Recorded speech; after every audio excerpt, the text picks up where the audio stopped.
I come from a background of a lot of trauma. And so I always like to give an audience like kind of a heads up that some of the stuff I say might be triggering. I grew up in poverty. I grew up in a fatherless home. So I was always looking for love and comfort and protection in all the wrong places. When was it that you realized that you were?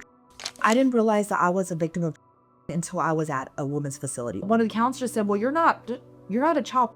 You're a survivor of human.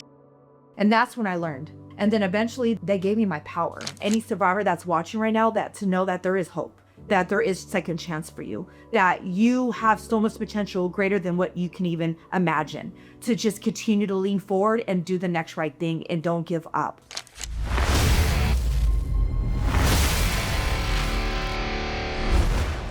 Welcome to the INNOVAT3 Podcast. This is where we explore the intersection of innovation and social impact. And I'm here today. My guest is Elizabeth Quiroz. Am I pronouncing that correctly? Yes. Yes, I met you through Vanessa Russell, and I was teasing Vanessa with her team and saying, because Vanessa's, if you don't know Vanessa, go to the previous episodes.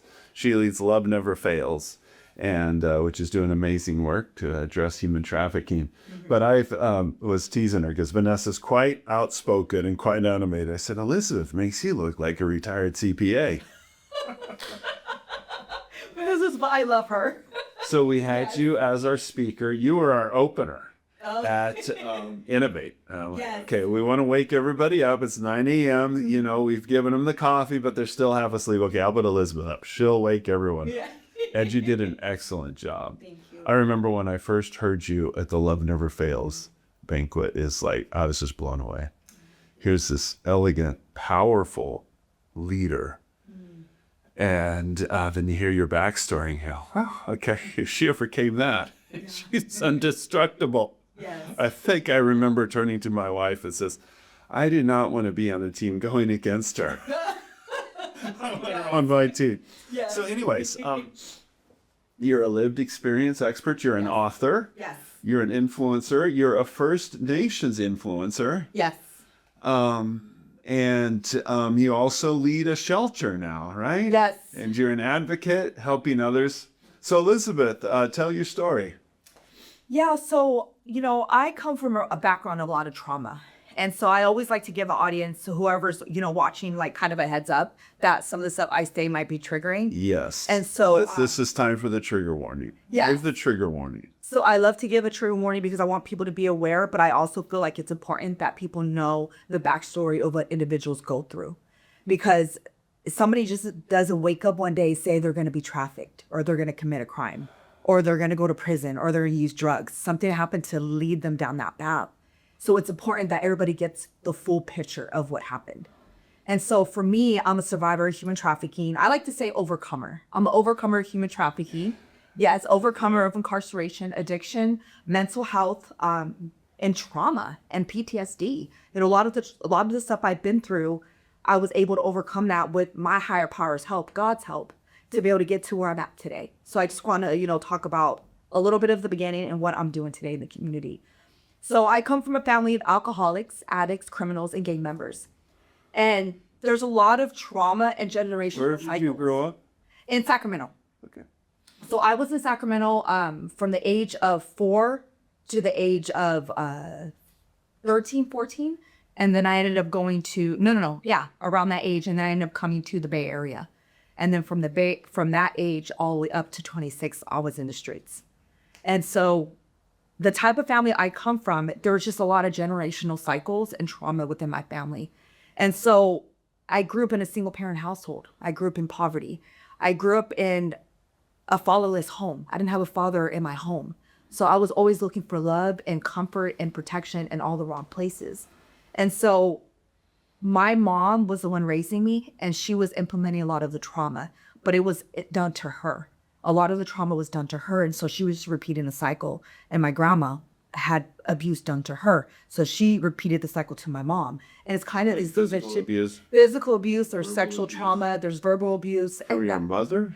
So my grandma implemented on my mother, and because in that like the sexual abuse, there was sexual abuse that happened in my grandma's home with other perpetrators in the home. And so my grandma was also physically abusive and verbally abusive to my mom. And so the physical and verbal abuse happened between my mom and me as I got older.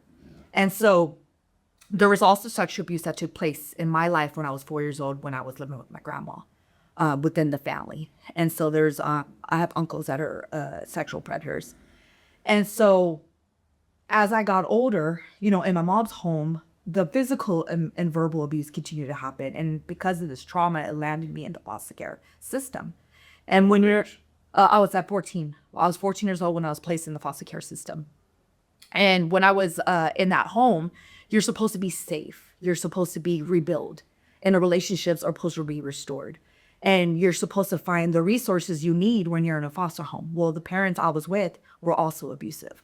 And there was another child I was living with that had mental health, and they were beating him and holding him, like isolating him in the room. And I can hear him screaming because he didn't have any other way to communicate. He would scream because that was his way of communicating. And so when I would hear this, it just re-traumatized me all over again because I came from a very hostile home. And so eventually I ran away from that. I ran away from that and from my mom's at the age of 15 going to my dad's. So at this point, I thought going with my dad, even though he wasn't in my life like that, I had an opportunity to go with him at that age. And I felt like that, okay, well, this will be the answer to my prayers, because all those years I was just looking for love. So you're praying, do you have a relationship with God at the time, or you're just hungry? Well, at that time, I grew up in a Christian home. It was a Christian home, but it was a very religious home. Like a Catholic home? It was like a Christian, I'm not sure what a domination, like what... like an evangelical, Protestant? I'm not sure like what, I think it was non-dominational, but I'm not sure what it was. I just knew that I was learning the Bible, but my home was very religious. Church? We did, but it was very religious because my mom, and I'm not like, again, my mom was learning how to be a Christian at that time from her trauma. And so I'm not here to like point fingers. I'm here just as kind of like point it out, like what. Just tell the story. Yeah, tell the story and what to look out for so we're not repeating those cycles. And so my mom was in her trauma still, in her brokenness, in her anger and rage. And she was trying to be a Christian at the same time. Was she pretty young when she had you? She was, I think, in her early 20s when she had me. Yes. Yeah. Super young. Yeah. And so my mom was, you know, basically saying that, and I don't know who taught her, but the rules in my house was that if you are sinning or if you're making any type of mistakes, that you're a sinner and you automatically go to hell. So that's the type of language I was receiving, that if I made a mistake, I was going to go to hell. If I angered God, I was going to go to hell. So it's like, I didn't want a relationship with a punishing God. Like I can't even make a mistake. I was traumatized because I felt like if I did anything wrong, I was going to go to hell. So I couldn't understand the concept of a Christian. I just knew, I heard about Jesus, I heard about God and the Bible, and it was all condemning. It was all like, you need to follow these rules, and if not, there's no grace for you, you're going to go to hell. And I didn't want anything to do with that. So I ran away from that type of religion. That's why I didn't want a relationship with God at that time. And I was also... But in a certain way, you're still praying. Well, because that's... You're desperate. Because that's it, at that point, yeah, it's like, well, what else do I do? I'm only using the tools I know, you know? Yeah. And so at that time, I didn't want a relationship in that aspect. And so that's why I ended up running away from that. And a lot of the times when I had to learn my own how to have a relationship with God. Yeah. And when I teach other women or other individuals I help, it's their own journey with God. It's not what man say. It's not what religion says. It's about you having your own relationship with God and then what your own interaction with the Holy Spirit. Yeah. You know? And so basically for me, the reason why I say I was thinking that being with my dad was going to be the answer to my prayers, because like you said, I was desperate. I was going through this trauma and I just wanted to be loved and I wanted to be protected. Well, any child wants love and protection. Of course. You know? If your child needs it too. Well, yeah. And so by the time I got with my dad, you know, I thought that was the solution, but my dad was an alcoholic. So he wasn't able to like be there and support me the way I needed a father figure to be there. And so he was also an ex-gang member. So he didn't have the tools, as, you know, like parents should have tools. He didn't have that. And so this made me high risk for predators and very vulnerable for predators to prey on my vulnerability, that I need love and I need protection. And that's how a lot of kids end up in the streets. because they want that love and that family and that protection.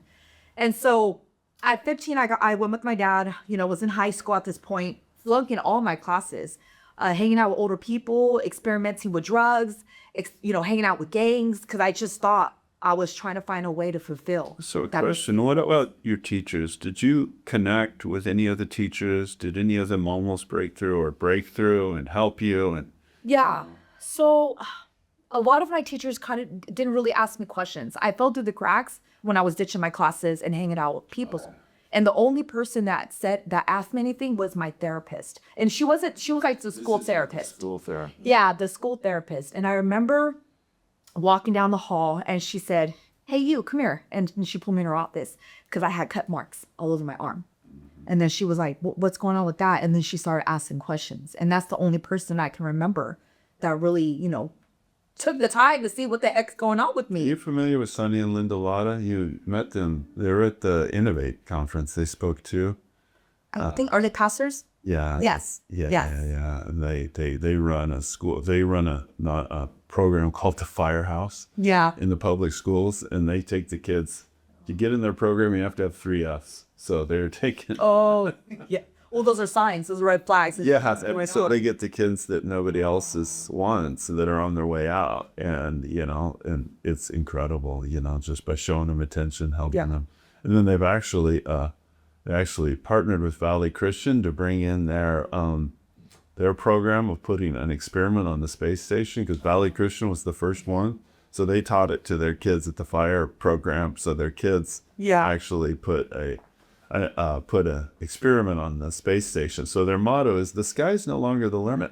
I'm just thinking a program like that, would have saved so much trauma if it had, been there to intervene at that place, Well, and I think too, back in those times, it wasn't a lot of resources. Now there's tons of resources. And I like how I see the growth in advocacy for our youth and for adults that are in trauma. And in no small part, thanks to people like you. And you too. Yeah, you kept the board. I get to support you guys. So yeah. So you're 15. You're with your dad. That's not working out. No. And so eventually, because of that interaction with the therapist, she did refer me to an outside therapist, and my dad took me, and they recommended for me to be put on medication because I had PTSD, depression, suicidal tendencies. I have a lot of trauma. And so but my dad shut the door because he didn't want me to become an addict, which was, he's not an expert in that field.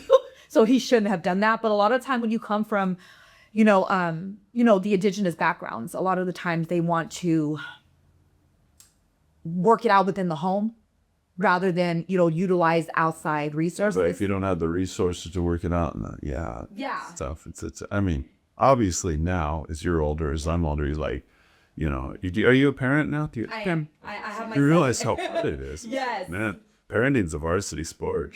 Yes. It's not easy, Well, and I'm all about resources and making sure that, individuals get the help they need. And so if my dad would have went with the flow and trust the experts, then I probably would have got that support I needed, but that didn't happen. And so eventually, I just continued to deal with these issues on my own as I was growing up. And then eventually I remember meeting this man in front of my dad's job, and he came up to me just out of nowhere. I was just waiting for my dad. He comes up to me and tells me that, "Hey, you're beautiful. Like, what's your name? Can I get to know you more?" And kind of just, it's like that romance, right? That Romeo pimpin'. It's that relationship in the grooming process. And he said all the good things that I had never really heard growing up, And so that's why it caught my attention. And so he told me he was 19, but in reality, he was 27. I was 15 at the time. And so there's no reason why a man, like an old grown man, should be connected to a child. Well, I didn't know because I was naive. And I had these vulnerabilities. That's the law that just passed for AB 437. What was that one?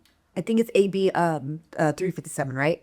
357. Yeah. It just finally, for the first time in California's history, made it a felony to purchase sex with a minor. Yeah. But look how many years it took. Yeah, and you were 15 at the time. So, yes, you realize that you need protections. Yeah. Okay, so he's He's obviously not coming up and presenting himself and saying, hey, would you like me to traffic you? No. No, at first, it's like, let's see what her vulnerabilities are. Let's build a relationship. Let's get to know. Intuition. They have radar. They focus on the one that is vulnerable. They can sense it. Yeah. And that's exactly what I say in my talks. I'm like, it's like he had a radar and he kind of just zoomed in on me, you know? And that's what predators do. And so eventually he started hooking up with me. He was taking me to hotel rooms. He started to give me drugs, marijuana, ecstasy to kind of just... Was that your introduction to drugs? It was the marijuana and the ecstasy, yes. And so that was my introduction. And eventually, like, when you have trauma and you're trying to numb out, it grows. Like, it doesn't just stop there. It goes to other drugs. I ended up using meth. And that was the drug that kept me going and kept me totally dissociated. So, and now they have fentanyl. Now they have all types of different opiates, all types of drugs now that they didn't have in my days. And so it's dangerous and people are overdosing left and right. It's not a game anymore. It's like you're playing Russian roulette when you're utilizing these type of drugs because you never know when you're going to go. Yeah, I started out my career as a social entrepreneur in Portugal back in the 90s. And they were having the worst heroin epidemic in modern Western history. So it's like a foreshadow of the fentanyl. Mm-hmm. And it just devastated. I mean, the neighborhood my wife grew up in, so many of her peers just died from overdose. And it's just horrible. And now fentanyl is like, the smallest overdose and you're dead. And you're dead. Even like innocent people that are just nearby can touch something and then they die. It's sad, you know? And you know what's even sadder is that a lot of those times, those individuals that are overdosing and dying don't even, deep down inside, they don't want to die. You know, they just don't have any hope, you know?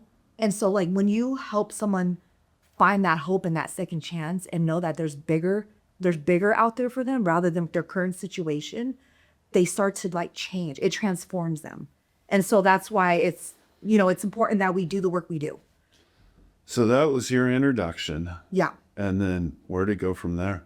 So I eventually decided to run away with this man thinking that he was going to be the solution. And he hasn't trafficked you yet. He was just preparing you. Mm-hmm. This is called the grooming process. Yeah. And so I ran away with him thinking that, I found the answer. What was your dad doing? Was he just doing it behind his back? No, I brought him home to my house. So your dad just thinks he's your boyfriend and... and my dad, then I can be with him. Okay. Yeah. So I remember saying, Dad, this is my boyfriend. My dad's all, well, as long as y'all wear protection, don't take her to projects, I'm good if you guys date. But he was 27, mind you, 27 grown man in my dad's living room. And my dad said, it's okay. And 15. And I was 15. Your dad, does he tell your dad he's 19? But I'm pretty sure. I'm pretty sure but you can just tell when there's a man in your living room. You know what I mean? But yeah, so we both were going off of what he was saying. And there was no further investigation. And I mean, my husband, we have a blended family. He's got 4 kids. I have my 1 son. And he has 3 daughters and 1 son. And every time the daughter gets a boyfriend, he's like intervenes, wants to sit down, wants to have a longer conversation, gets to know the boyfriend. So my husband gets all up in the mix. So that's not what happened with my dad. And so I see now what parents were supposed to be doing through the role models in my life. And so at that time, that's not what happened with my dad. And so eventually, because of that, I ran away with him. And this is where he started taking me to 16th mission. And started showing me how to be a drug mule. So I was holding on to drugs in areas of my body while he was making transactions to the clients on the streets. And so he was part of a prison gang called Kumi 4 and 5. And so all of his homeboys were downtown with us. And then just I was the only minor there. And all these grown men were around me and teaching me how to be a mule. And this is where he started training me to look down on the floor to where I couldn't make eye contact with other men. Because if I did that, that meant I was their property. I was his property. And so he called me his property. He even got me labeled on my arm and said, his property.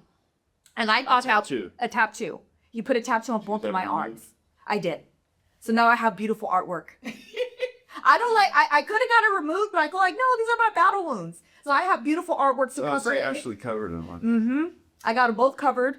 And Well, we talk about the wounds of Jesus. I mean, yeah, those were, you know, it wasn't just painful. It was extremely shameful. It's the most shameful thing in that culture. it is. To be crucified. So, you know, anyways, battle. Well, yeah, that's what I call it. And it's kind of like, I don't want to put it under the carpet and like have it disappear. I want to use my story for purpose. Like I'm here. I look at it like I'm here doing God's work and being be able to share my story to help others. I love that. Like I was meditating on this once and thinking, you know, we, like lots of people wear the cross. And I was looking at this one young girl, beautiful. She might have been an actress or something. And she had a cross on. Mm-hmm. And I'm like, wow. And I was just meditating on that, you know, because the cross was the original swastika. The cross was what the Roman Empire had developed over hundreds of years of the worst, most painful, most publicly humiliating, shameful way to torture and kill a person. Yeah.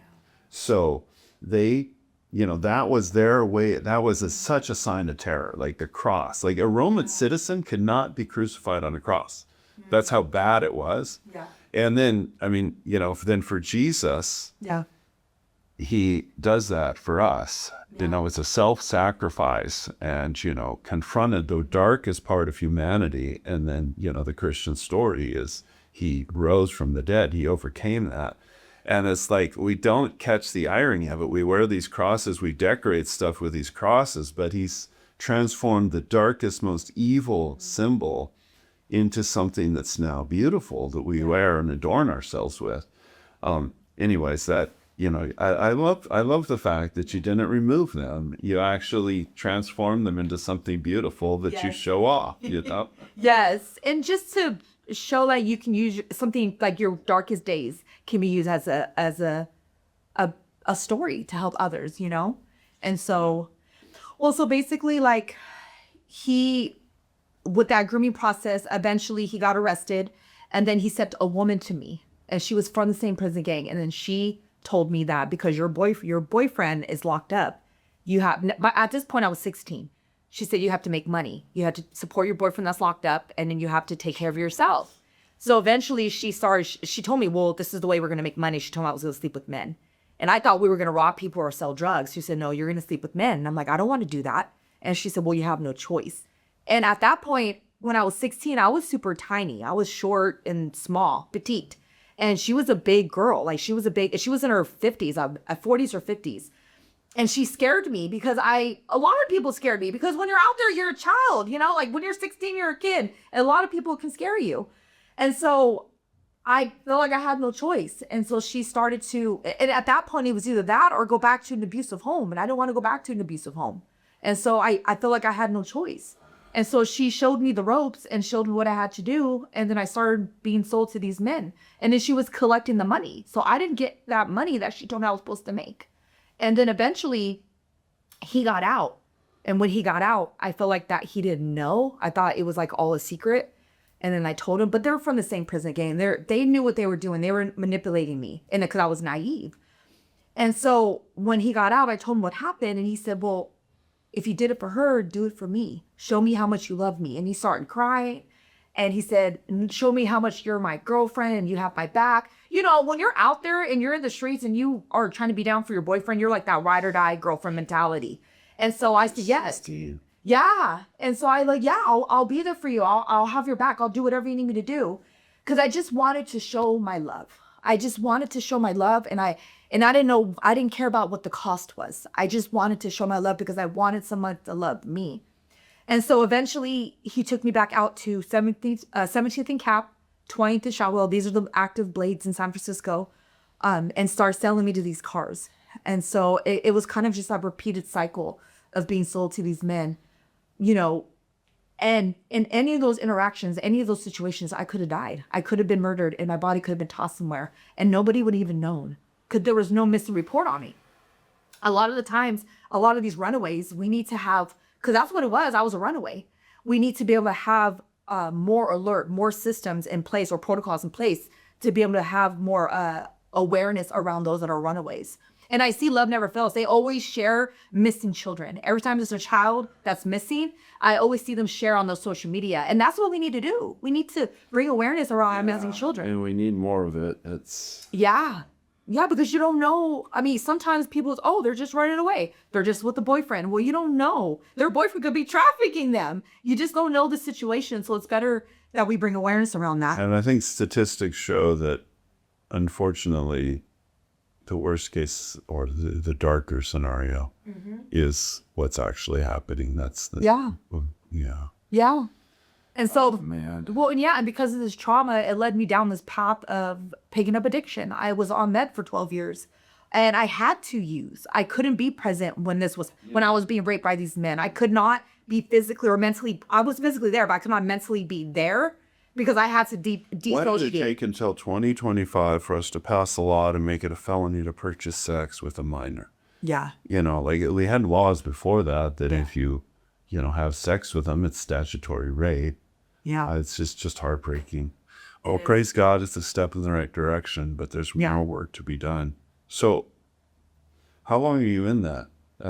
Fast forward, how long? So I was like How long does this until it runs its course? So I was there on the streets from 15 to 26. So I want to say around 11, 12 years. And so, and then and when I was on the streets, it was in and out of correctional facilities as well. One of the things you said that was really eye-opening to me is that when was it that you realized that you were trafficked? Like you had just thought you were a lawbreaker or a prostitute or, a gang member, right? Yeah. You hadn't realized, wow, I've been exploited and, trafficked. Yeah. When was that you? So I didn't realize that I was a victim of trafficking until I was at a women's facility. A treatment facility, a women's treatment facility. That's when I realized that I was a trafficker. Yeah, tell me more about that. Yes. So Now we're getting into your healing. Yeah. So when I was 26, I got arrested for my last time. And that's when I was under my third trafficker. And so I ended up getting 5 years between San Mateo County and Sonoma County. And so when I was in custody, I got a lot of healing. I completed my GED and I learned about my family's trauma, addiction, PTSD, all of that. Prison wasn't the worst experience for you. No, it was no. I actually got my life turned around when I was incarcerated. So it changed my life, And so eventually when I was released, I never talked about anything that happened to me when I was being sold because I was embarrassed. I didn't want to share that part of me because I thought people were going to look at me as, can I say the word? It's a hoe. I don't want people looking at me like a hoe, and that's the term I was thinking in my head on the streets. And so, Well, I can tell you. Oh, yeah. I mean, it's been so educational for me, this podcast, and interviewing Terry L, and particularly Alicia. And after I watched, in our culture, we have this idea of a high-end prostitute, and it's glamorous and all that. That's what Alicia was, very high-end. And man, the depth of exploitation and the pain and the trauma. And I'm watching one of these movies and we're just making so light of it, and it's just really, it's like, man, that is just the wrong way to see it. It is, It broke my heart, and it's like, the way we've got to learn. We've got to look at things differently. Yeah. So, okay, so you're facing this shame. Yeah. But how were you able to open up? Well, when I went to Women's Recovery Services, so I completed my my time in incarceration, and I went to Women's Recovery Services, and they told me, they said, if you really want to heal and grow and learn, you need to be really honest in your bio. So when they told me that, and I'm like, well, then that means I need to share about the darkest moments when I was being sold. And I was super embarrassed, but I wanted. How old were you at this time? 20. So when you're incarcerated? No, when I got out. I completed my term, and then I got out and went to a program, a women's facility program. So you had a level of healing in prison. Yeah. And then you go to a women's facility and it goes deeper. Yes. And so, and I wanted to change because I just had a baby. So he was 3 months old. At this time, I think when I went to Women's Recovery Services, he was 2. But I was fighting for my son that's what was keeping me straight, was my son. And so I, wanted to be honest. So I told everything in my bio. I was honest and transparent. And I remember going into group, like reading all of my story. And then when it got to me being sold, I was super embarrassed and I had my head down and I was just reading. And then I was crying, I was shaking. And I remember bringing my head up and I looked around and everybody else was crying too. I thought I was going to get judged, but everybody was crying with me. And everybody jumped up and gave me a hug and said, "You're brave, you're strong." And then they told me, they said, that's not, one of the counselors said, "Well, you're not a child prostitute. There's no such thing as a child prostitute. You're a survivor of human trafficking." And that's when I learned in that circle, I learned because I didn't know. And then eventually that gave me back, they gave me my power. It like removed all the shame. Yes. And gave me that bravery to go and start sharing my story. And that's kind of like what led me down the path of education, healing, building my relationship with God. So you're a woman of faith now. Yes. A Jesus follower. Yes. When did that transition from realizing, you presented with this image of Jesus and God that was very negative, judgmental, part of the shame? When did it transform where you saw it as something different? When I was incarcerated. So I started to like build relationships with an individual named Where were Marty. you at? Where were you incarcerated? So I was at the women's facility in San Mateo. Okay. Yeah, so I remember when It's a prison or a jail? So I was sent, my last prison term was the 1170. So it's the new realignment law for like, if it's not a violent crime, you do your time in county. Okay. And so if it's a violent crime, then you're sent to Chowchilla or I think CIW. But if it's not violent, now you're doing time in county because of the prisons being overflow. And so my crime wasn't a violent crime, it was drugs. And so but it was still a 5-year prison term. So I had to do it in county. You know what I mean? So basically when I was in custody, there was this gentleman, a pastor named Brother Marty. So he would pull me out of my cell and talk with me. And he wasn't trying to shove the Bible down my throat. He wasn't trying to like, "Oh, well, you're doing that, you're going to hell." Or I would tell him all the drama that was happening in my mods because I was constantly fighting. I got into a lot of fights because I was scared. I was really, all that fighting and that anger I had aside, in reality, it was like the root of fear because I didn't want people to hurt me. So I was ready to hurt people before they hurt me. And so I got into a lot of fights. So I remember going in the room with him and just talking this. I used to talk slang. I used to talk slang left and right, a cuss word here, a cuss word there. And then he would just never judge me. He never put me down and so, "Well, you can't do that because that's not Christ-like." He would never talk to me like that. He just let me talk. And then he would be like, "Okay, well, how about, if somebody wants to fight you, can we try a different way?" Like, he'll give me suggestions. Oh, so and he was like a chaplain or just a He was a pastor. I think he was a chaplain because he would come in and he had a cross and we called him Brother Marty, but he would just let me talk. And then he gave me some strategies and then I would go try out the strategies and then I would walk away from the fights and I'm like, "Oh my gosh, I got so happy about it." I would go back to meet with him and I would tell him, he's like, "Good job." And so because of that, it started helping me realize that people that walk with God are really good people. Not all of them are like religious. People who actually walk with God are beautiful people. There's a lot of people that say they walk with God that aren't. Yeah. And the way he displayed God's love to me really opened my eyes on how God truly is. And it made me hungry to start searching more for him on my own, rather than listening to what other people were saying. And so it brought that wall down. So that's how it started to make that shift for me, because people were being the hands and feet of Jesus. So, wow. Okay. So how did you end up connecting with Love Never Fails? So I believe we were invited on a radio station. Lisa was, my partner Lisa. I couldn't make it to the radio station. So Lisa met with Vanessa and did a radio station with her. And then I think like a year later, Pamela, who was, she was part of the human trafficking department in San Mateo. She, spoke with Vanessa and said, "Hey, you need to collaborate with Elizabeth." And so she brought us together. So you were already in the space already. Yeah. They're already helping others. Yes, already doing the work in San Mateo, doing the work out here in the Bay, like in Sonoma County and around the Bay about bringing awareness. And so Pamela connected me and Vanessa. And that's how we started. As soon as we partnered, we kind of just locked arms because we have the same passion to help other survivors find their purpose. And we need to collaborate, and that's what Innovate's all about. Collaboration is the best practice. You're so siloed, in every area of our society, and you need a multidisciplinary approach, you know, and there's parts of your story that are actually encouraging me, like, I mean, it's kind of ironic. You are the victim, but you're sent to prison, but it worked. It was good, like they needed to get you out of that situation. You had to be locked up. You had to, and then, it's a positive outcome for you and this volunteer. That's so cool. It affirms me of the value of, I'm all into going into prison. So you have a book? You want to talk about your book? So I came out with a book called Purifying the Flame, because literally that's what my life was a whole bunch of flames. And God was purifying me through that process to become the person I am today. And so I talk about everything that I experienced in my book, and I don't sugarcoat anything. I don't hold back, because I want people to understand the process and the purification stages and how we can become gold and the beauty after the storm.